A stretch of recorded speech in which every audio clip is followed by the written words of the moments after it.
We certainly made good time on the Pennsylvania Turnpike. You getting in a hurry now that your trip's almost over? Oh, no. I mean, I'm really enjoying seeing the country. Well, remember one thing. In this country, a woman has a right to change her mind.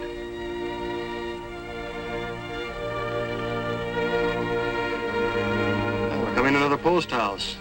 Last stop before Philadelphia.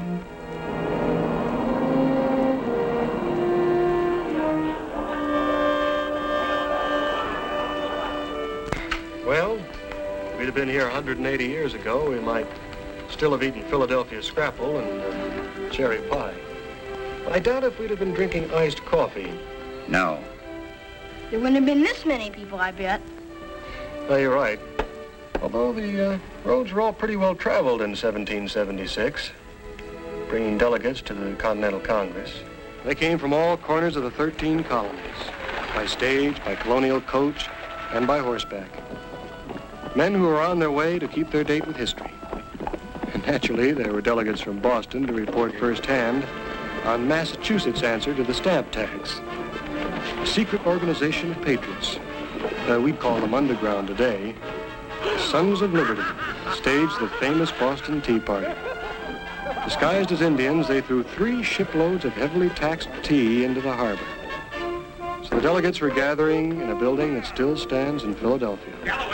Their meetings were stormy and exciting. Some of the colonists felt they weren't being so badly treated by standards of the old country. But over here, the people were beginning to breathe the exhilarating air of freedom.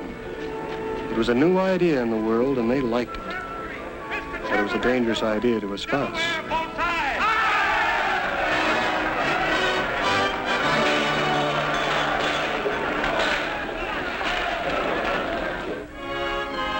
The signing of the Declaration of Independence, making all men free and equal.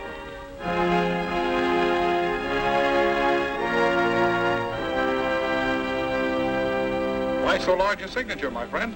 So John Bull may read my name without his spectacles.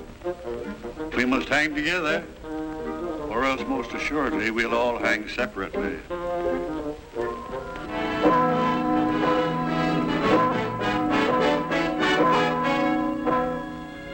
You can see that same Liberty Bell in Philadelphia today. In Independence Hall, where America became the first free nation on earth. Hey, I want to go get some chewing gum. Go ahead.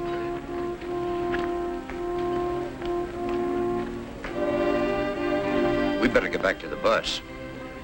I imagine your son was a lot like that. A lot.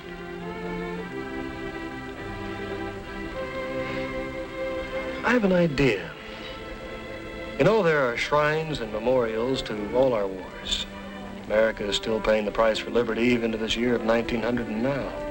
Let's get to the point. Gladly. I think we ought to take a short side trip, you and I. There's a bus waiting. Trust me. You'll be glad of it the rest of your life. All right.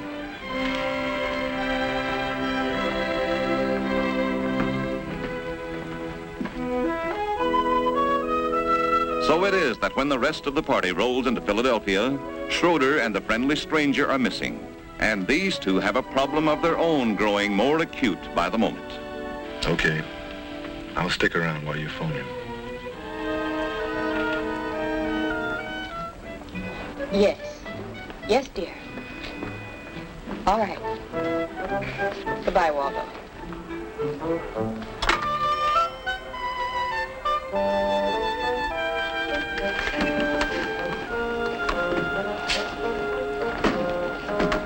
Mary?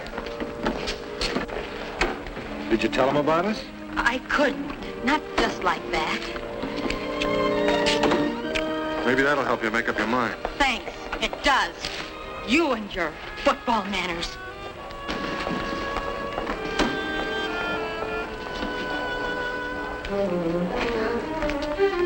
So it is with confused emotions that Mary returns to New York, to her pleasant career girl routine, and to Waldo.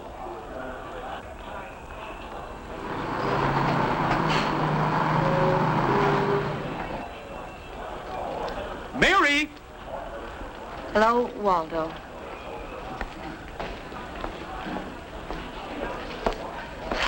Welcome, thrice welcome. We better get out of here. I have something in this box for you. I'll take your luggage. Excuse us, please. I trust you feel completely rejuvenated. There are a great many things at the office that require attention. What's the matter? Waldo, I've got to tell you something. Yes, my dear. Then I'll be going back to Philadelphia. To Philadelphia?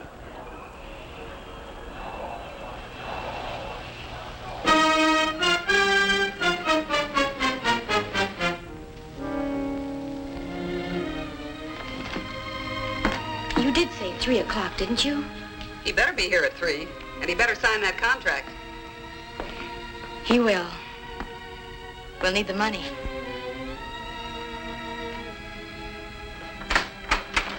Good news, honey. Here I am.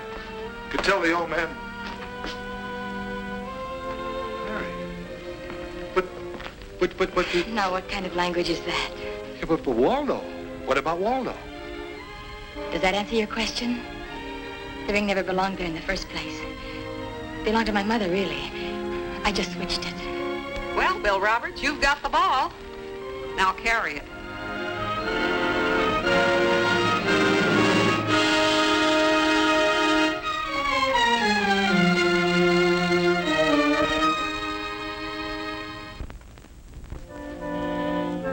This is the mysterious destination to which the stranger has lured Fred Schroeder. What connection is there between this bit of Pennsylvania countryside and far-off Korea? I still don't know why you wanted me to come here. I wanted us both to come here, because there's a message here we both need. What message? Who are you, anyway? Come to think of it, I don't even know your name. Almost 100 years ago, when he came to Gettysburg, it was in this very town.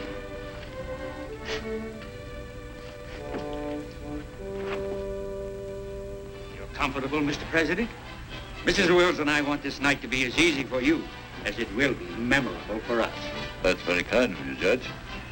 I'm afraid they'll expect you to make a few remarks, Mr. President. I better save my few remarks for tomorrow. Is there anything else? No, yes, there is something else. Would you request the band to play Dixie for me? Dixie? Mr. President. Dixie, sir? Somehow I think it would be a fitting thing at this time, in this place.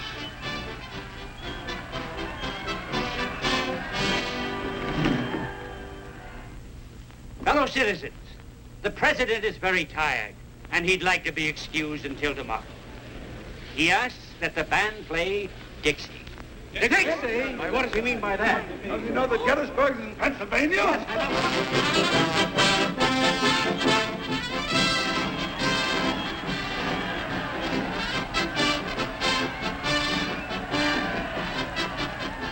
Why, they seem to like it. Why not? It's a mighty fine tune.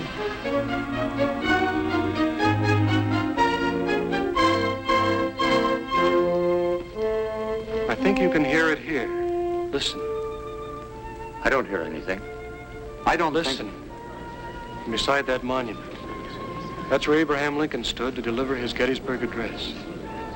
You can hear the murmur of the crowd gathered before the speaker's platform. Now, they're quieting now. He's coming forward. You can hear him now. 87 years ago, our fathers brought forth on this continent a new nation, conceived in liberty and dedicated to the proposition that all men are created equal. Now we are engaged in a great civil war, testing whether that nation, or any nation so conceived and so dedicated, can long endure.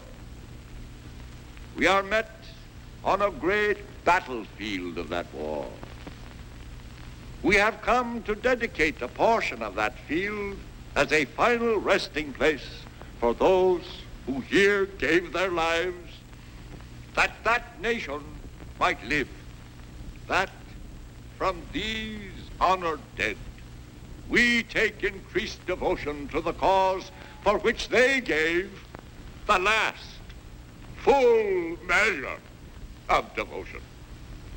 That we here highly resolve that these dead shall not have died in vain.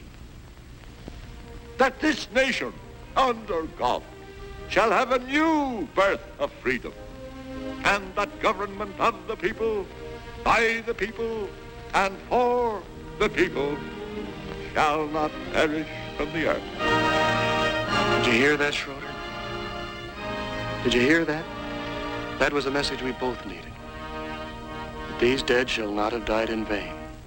They wonder sometimes, those who gave that last full measure of devotion, if the people who inherited this country are worth the sacrifice. Well, I've seen both now. I've seen the country and the people. They're worthy of each other. You've made me understand, too. You have made me proud. Proud and humble. I'm glad. Look after Jimmy, will you? I'll see you in Washington. Of course. And I want to thank...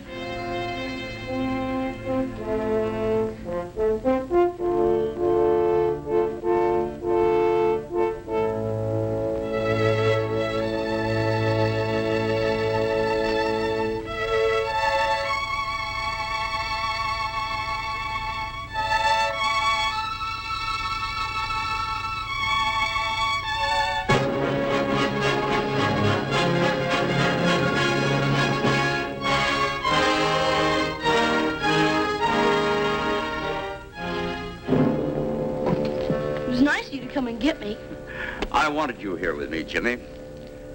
That's the tomb of the unknown soldier. The guard always there? Always. And over there lie other heroes. The unknown of the war between the states and other wars. Is this where we're supposed to meet him? I thought we might. He said he'd see us again. Come to think of it, he didn't say we'd see him.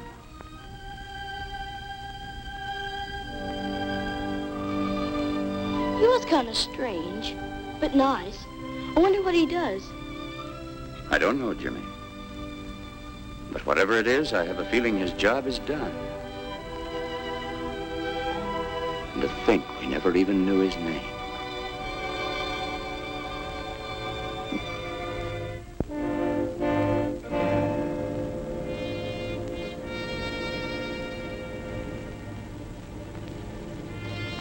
His name, like the words of President Harding when he dedicated this spot, the name of him whose body lies here took flight with his imperishable soul.